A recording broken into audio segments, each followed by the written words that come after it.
ग्रामीण अंतरराज्यीय सड़क मार्ग पर पिकअप पलटने से 12 लोग घायल। मनरेगा से 100 दिन रोजगार की गारंटी, फिर भी पलायन कर रहे मजदूर।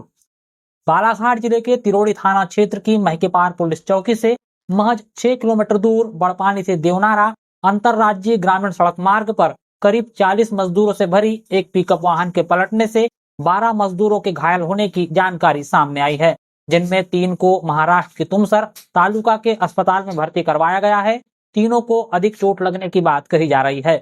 हादसे के वक्त पिकअप वाहन में बैठी एक प्रत्यक्षदर्शी युवती ने बताया कि वाहन में पठार अंचल के करीब 40 मजदूर सवार थे। सड़क हादसा रविवार की देर शाम करीब 7 बजे के आसपास उस वक्त हुआ जब सभी मजदूर महाराष्ट्र के जामकांदरी से मजदूरी कर अपने घर की तरफ वापस लौट रहे थे। हालांकि सोमवार की शाम 4 बजे तक महकेपार चौकी में सड़क हादसे की FIR दर्ज नहीं हुई थी। चौकी प्रभारी सुरेंद्र उइके से दूरभाष पर चर्चा की गई तो उन्होंने बताया कि 12 मजदूरों के घायल होने की जानकारी मिली है, लेकिन किसी भी मजदूर के नाम की साफ तौर पर पुष्टि नहीं हो पाई है। शीतल गजाम। मैं क्या हुआ था कल? कल मतलब कैसा हुआ, गाड़ी स्लो थी पर जो बाइक वाला था वो पी के था थोड़ा, तो वो बहुत स्पीड से जा रहा था बाइक वाला, तो वो उसके चक्कर में, बचाने के चक्कर में हमारी गाड़ी पलटी खा गई। हादसा पिकअप वाहन MH40Y 7972 के पलटने से हुआ है। प्रत्यक्षदर्शी युवती ने यह भी बताया कि पिकअप वाहन के सामने अचानक से एक बाइक के आने से हादसा हुआ है। गौरतलब हो कि इस सड़क हादसे में मनरेगा योजना की उस गारंटी की पोल खोलकर रख दी जिसमें 100 दिन के रोजगार का दावा किया जाता है। दरअसल सड़क हादसे के बाद भी सोमवार को बड़ी संख्या में पठार अंचल के दिहाड़ी मजदूरों को महाराष्ट्र की ओर रोजगार के लिए वाहनों से जाते हुए देखा गया। वाहनों में क्षमता से अधिक मजदूर सवार थे। जिन वाहनों से मजदूरों को महाराष्ट्र के महानगरों की तरफ ले जाया जा रहा था, वह तमाम वाहन अनफिट दिखाई दे रहे थे, लेकिन ग्रामीण अंचलों से धड़ल्ले से सवारियों को महाराष्ट्र की तरफ ढोने पर भी इनके खिलाफ संबंधित विभाग कोई कार्रवाई करता हुआ नजर नहीं आ रहा है। जैसा कि मालवाहक वाहनों में सवारी ढोना पूरी तरह से अनुचित है, परंतु यह जानते हुए भी जिम्मेदार विभाग मानवीय दृष्टिकोण को आधार बनाकर खामोश बैठे हुए हैं। कितने लोग बैठे थे 40। पिकअप में? हाँ 40 थी। रोज कैसे जाते हैं आप लोग? हाँ रोज ही 40 लोग बैठ के जाते हैं? नहीं, कम भी होते, 30-35 ऐसे कम ज़्यादा होते रहते। अच्छा, तो कितने लोगों को कल के हादसे में चोटें आई है? 3-4 लोगों को। हाँ, हाँ, बाकी के फिर ठीक ही है। बाकी ठीक है। हाँ, अब पता नहीं अब कितने लोगों को मार लगी है, पर ज़्यादा घायल 2-3 लोग हुए। गंभीर? हाँ गंभीर। और अस्पताल कितने लोगों को ले गए? 2 लोग। महके पर अस्पताल कितने लोगों को? पता नहीं, अब मैं उधर गई नहीं। अच्छा, फिर यहीं रुक गया? हाँ यहीं रुक ज़्यादा गए। लोग आपको नहीं लगा? नहीं।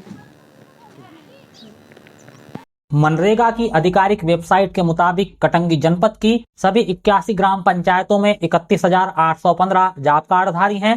प्रति कार्ड पर अगर 2 व्यक्ति को भी मजदूर मान लिया जाए तो करीब 60,000 से अधिक लोग मजदूरों की श्रेणी में आते हैं, मगर इतनी बड़ी मजदूर संख्या को ग्राम पंचायतों में साल भर काम नहीं मिल पाता, जिस कारण अधिकांश लोग रोजगार की तलाश में पलायन करते हैं। पलायन करने वाले मजदूरों में भी 2 श्रेणियां बटी हुई है, जिनमें एक श्रेणी उन मजदूरों की है जो वर्ष में केवल 2 से 3 बार ही अपने घरों को लौटते हैं और सहपरिवार मजदूरी करने के लिए महानगरों की तरफ जाते हैं।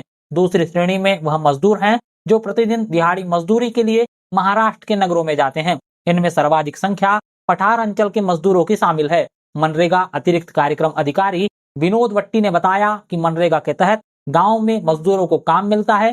मजदूर पंचायत में आवेदन कर काम की मांग कर सकते हैं। अगर पंचायत काम देने में असमर्थ है तो योजना के अनुसार आवेदक को बेरोजगारी भत्ता दिया जाता है। उन्होंने कहा कि बड़ी संख्या में अकुशल श्रमिकों को काम मिल रहा है। मनरेगा में कार्य की कोई कमी नहीं है। अभी 28,000 से अधिक जॉब कार्ड सक्रिय हैं, जिसमें 52,000 श्रमिक हैं। उन्होंने कहा कि खेती का कार्य होने की वजह से अभी मेड़ बदान और खेत तालाब के कार्य नहीं होने से श्रमिकों को उतनी अधिक संख्या में कार्य नहीं मिल पा रहा था, लेकिन अन्य कार्यों में मजदूरों को कार्य मिल रहा है। ज़्यादातर ये हो सकता है, देखने में आया है कि वो पलायन करके बाहर जाते हैं कुछ मजदूर, क्योंकि समस्त अपने प्रदेश में रोजगार गारंटी योजना लागू है और इसमें जो है पंचायत में ही लोगों को काम मांगने पर उनको काम दिए जाने का प्रावधान है। कोई ज़्यादा जटिल प्रक्रिया नहीं है, केवल अपनी पंचायत में जाना है मजदूरों को अपने सरपंच से काम के लिए आवेदन देना है। अगर वो काम लिखित में नहीं दे सकते हैं तो वो जाकर के मौखिक भी बोलेंगे, तो उनकी काम की डिमांड लेता है गांव का मेट, और उनके लिए मस्टर की डिमांड जो गांव का सहायक सचिव यानी कि हमारा रोजगार सहायक होता है, वो मजदूरों को उनके मस्टर जनरेट करके उनको काम आवंटित कर देता है। जी, अगर इस सूरत में मान के चलिए कि काम नहीं मिला तो फिर क्या है प्रावधान? यदि मजदूर ने काम मांगा है और उसे काम नहीं दिया है तो रोजगार गारंटी योजना के अंतर्गत उनको बेरोजगारी भत्ता जो है देने का प्रावधान केंद्र शासन के द्वारा इस प्रावधान में निहित है। जी सर, इस योजना को चलते हुए लगभग 20 साल होने आए हैं, 18 साल हो चुके हैं लगभग। जी जी जी, तो सर अभी तक इस योजना जो मतलब इसको बहुत अच्छी योजना माना जाता है, तो इसका प्रचार प्रसार अभी तक हो क्यों नहीं पाया अच्छे से? मजदूरों में जागरूकता क्यों नहीं आ पाई? आपका सवाल तो जो है कि योजना का प्रचार प्रसार नहीं है। अगर प्रचार प्रसार नहीं होता तो शायद ये बालाघाट जिले में 3 से 4 बार इस योजना ने अच्छे खासे मैंडेट जो हमारे हैं क्रिएट करने का, जो जनरेट करने का अवार्ड ले चुके हैं बालाघाट में। और प्रचार प्रसार की जहाँ तक बात है, प्रचार प्रसार है, लेकिन चूंकि आप देखेंगे यदि पंचायतों में जाकर के तो पलायन एक मौसमी होता है और एक होता है आपका आदतन पलायन। चूंकि योजना अंतर्गत कई चीज़ें ऐसी होती है कि हमारे पास अकुशल श्रमिक का रेट 245 रुपये का है, तो 243 रुपये का रेट है जो वर्तमान चल रहा है इस वित्तीय वर्ष 2023-24 में। तो उसमें ऐसी स्थिति आ जाती है कि लोग को बाहर जिलों में जाने की जो आदत है तो वहाँ शायद इससे ज़्यादा वेज रेट है, क्योंकि मनरेगा में अलग अलग प्रदेश अलग अलग क्षेत्र के हिसाब से उनके टास्क रेट, जिसे हम मजदूरी का रेट कहते हैं, वो डिसाइड है। तो उसके हिसाब से वो ठेकेदारी प्रथा जो चल रही है, जो यहाँ से पलायन करके लेबर जाते हैं उनको ले जा करके वहाँ पे ज़्यादा रेट मिलता है, तो इसलिए वो वहाँ जा करके काम करना पसंद करते हैं। उसमें ज़्यादातर आपके मिस्त्री और ये वाले लेबर पाए जाएंगे। अकुशल श्रमिक अभी भी हमारी पंचायतों में उपस्थित है। जैसे एक अभी जनपद पंचायत की तमाम हमने पंचायतों के सरपंच से चर्चा किया, उनका कहना यह आ रहा है कि लगातार बीते कुछ 1 वर्ष से जो है मनरेगा का सही काम नहीं मिल पा रहा है, क्या वजह है? नहीं, मनरेगा में काम की कोई कमी नहीं है, और जाहिर सी बात है कुछ जगहों पे ये है कि खेत तालाब और कच्चे काम, जो कि हमारे यहाँ बहुत ज़्यादा मेड़बंधान काम होते थे, चूँकि हमारा धान उत्पादक जिला है तो यहाँ मेड़बंधान में बहुत ज़्यादा हम लोगों के हितग्राही हमारे चयन हो जाया करते थे, तो उनको हम काम खोलते थे तो ज़्यादा मात्रा में काम पंचायत में हुआ करते थे और मानव दिवस भी अधिक सृजित हो जाया करते थे। चूँकि अब खेत तालाब या दूसरे और कच्चे काम हमारे पास हैं, या हमारे जो बड़े तालाब होते हैं इस प्रकार के काम हैं, या कपिलधारा कूप है, तो इसमें जो लेबर कम लगती हैं, और कुछ पशु शेड वगैरह के भी काम जो है तो इनमें लेबर कम लगती है। तो इस कारण से ये कहा जा सकता है कि उसमें लेबर कम लगे होंगे। लेकिन लेबर हमारे पास, जैसे अगर बात करूंगा जनपद पंचायत कटंगी अंतर्गत, तो 28,000 के करीब हमारे जॉब कार्ड है और 52,000 हमारे श्रमिक हैं उनमें दर्ज। तो बराबर जो हमारे पास काम मांग रहे हैं उनको काम दे रहे हैं। अभी तक हम लोगों ने जो इस वित्तीय वर्ष में 3,75,000 का मानव दिवस सृजित किया जा चुका है कटंगी में इस वित्तीय वर्ष में।